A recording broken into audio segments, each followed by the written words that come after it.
I have big Brandon Aiyuk news, and it is great Brandon Aiyuk news. The 49ers wide receiver might be back out on the practice field as soon as next week. And even if he isn't, the 49ers and Aiyuk have moved to a week-to-week consideration as he returns from his 2024 knee injury. October 20th of last season against the Kansas City Chiefs right here at Levi's Stadium, that's when Aiyuk tore not just his ACL, but damaged a lot of other stuff in his knee. So it's been a strenuous recovery process.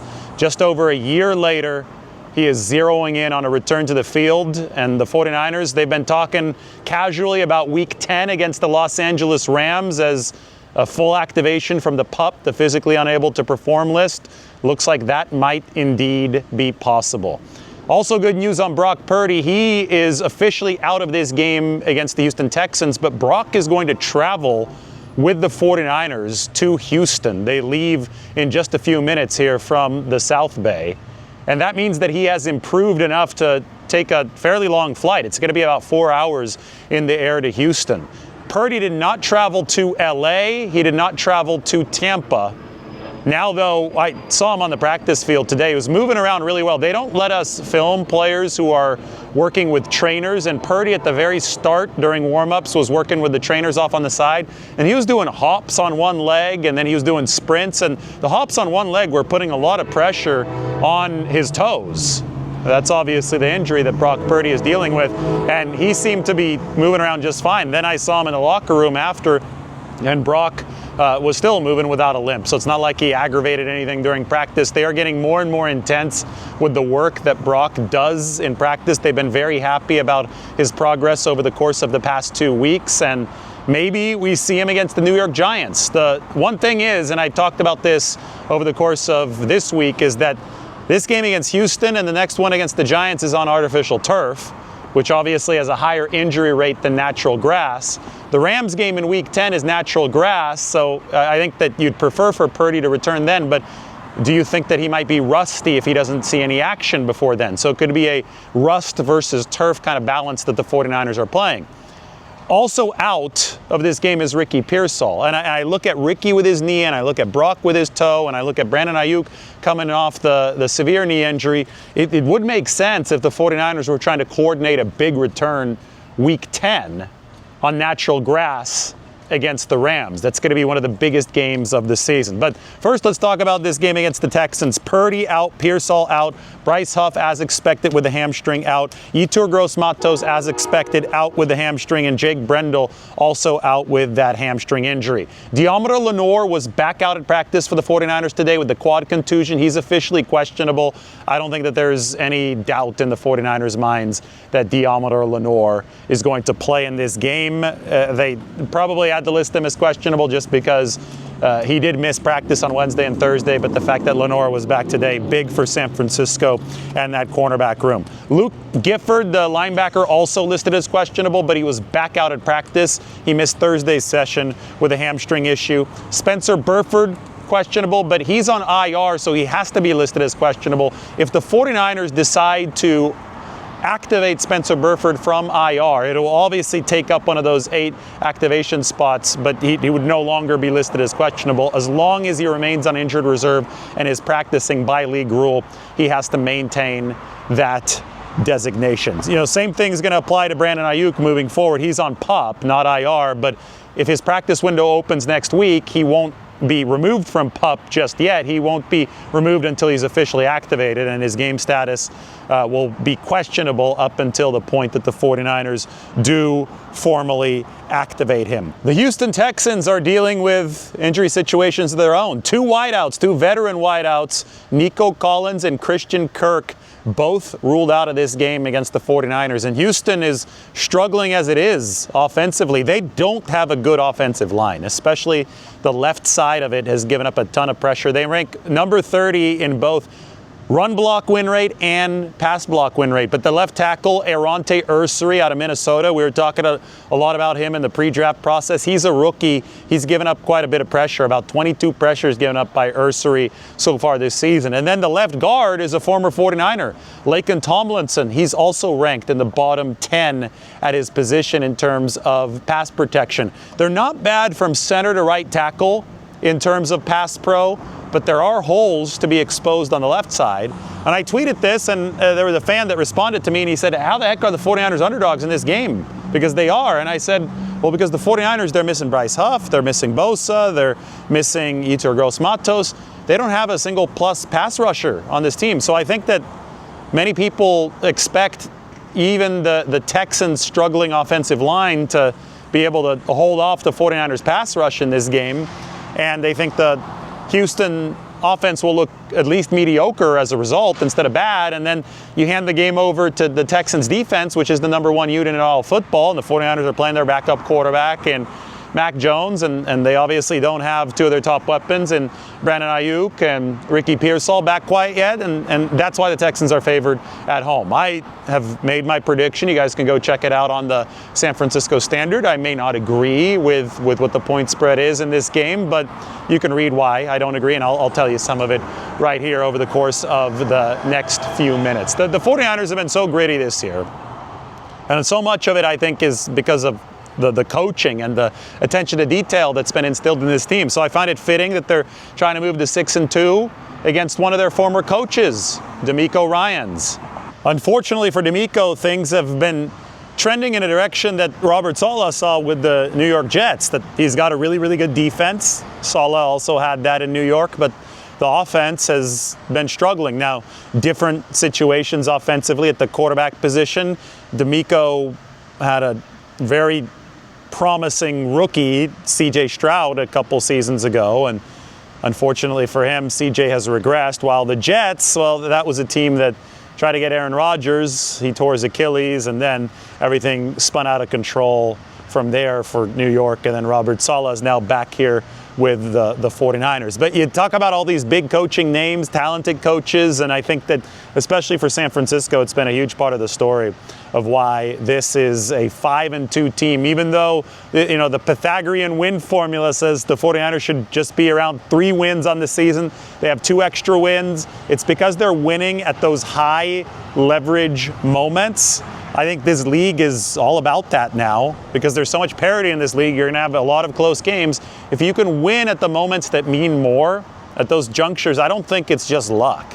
I think that it goes back to coaching skill. I think it goes back to adherence to the game plan, to attention to detail. I mean, for example, one of the moments of the 49ers won big in their most recent game against the Atlanta Falcons was the 4th and 1, where Chase Lucas was able to identify the route from Drake London.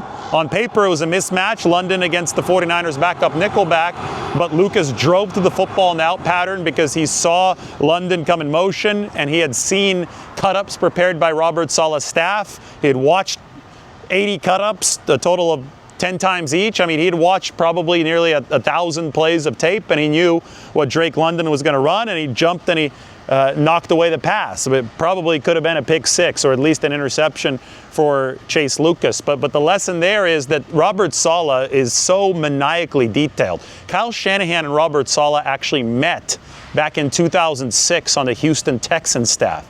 And I just asked Kyle today about what was Robert like back then.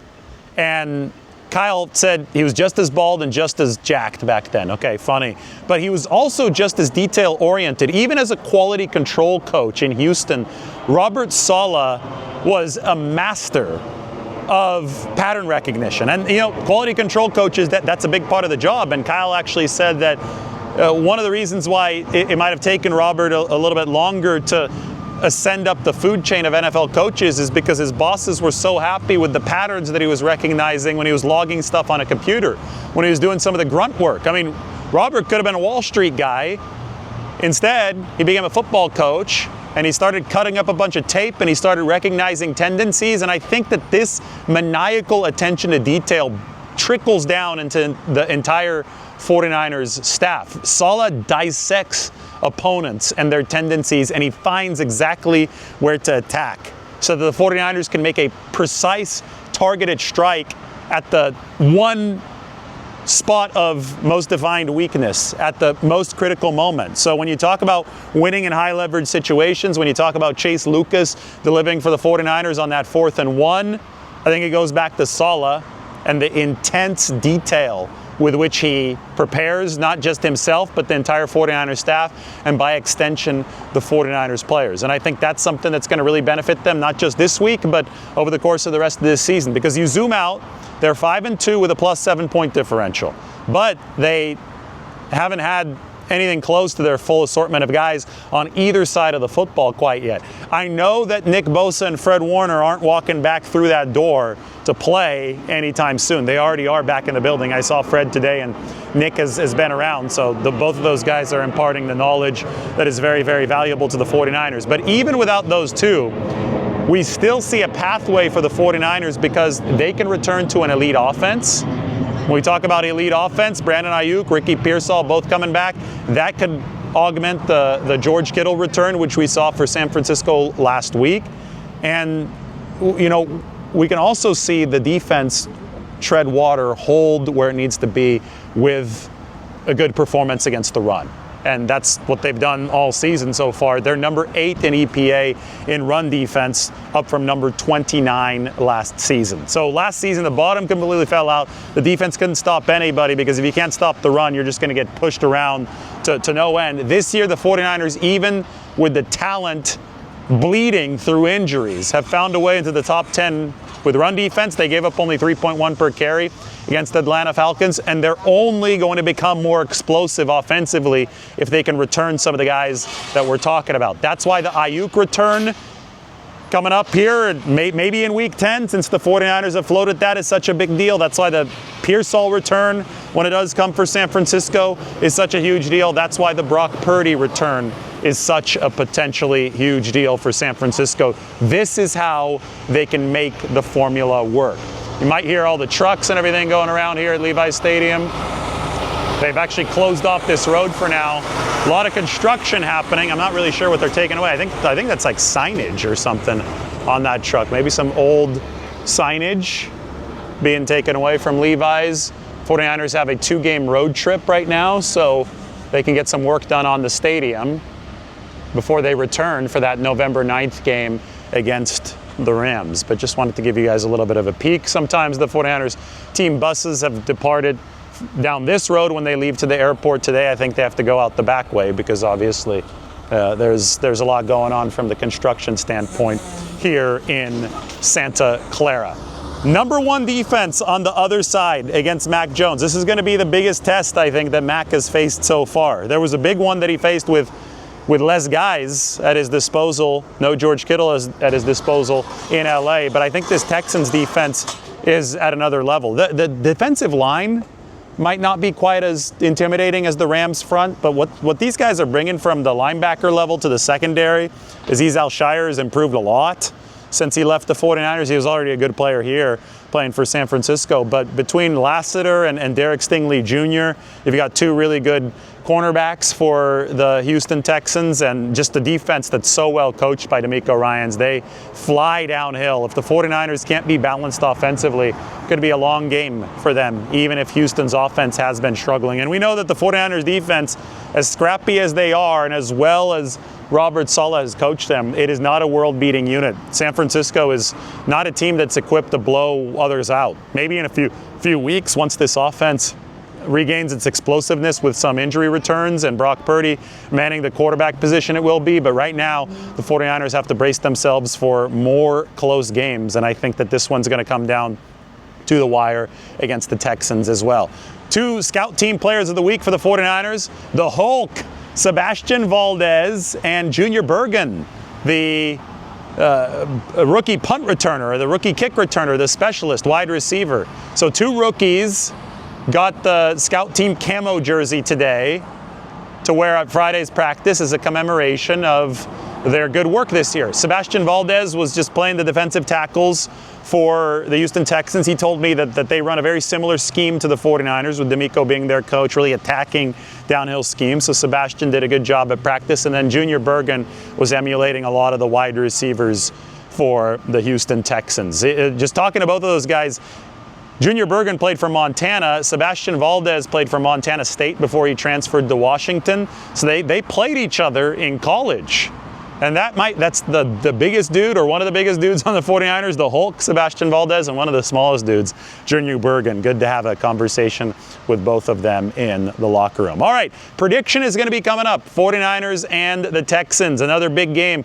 It's unbelievable that the 49ers are 5-2 at this point. The amount of adversity that they've overcome, we will see if they can move to 6-2. You can guess if I'm going to predict the 49ers to win or to lose. That video is going to drop tomorrow morning, so set your alarm bells for when I either go live or when the upload posts. Haven't decided which format that's going to come in, but I've got that to do tomorrow, and I've got to fly to Houston. We'll talk to you soon.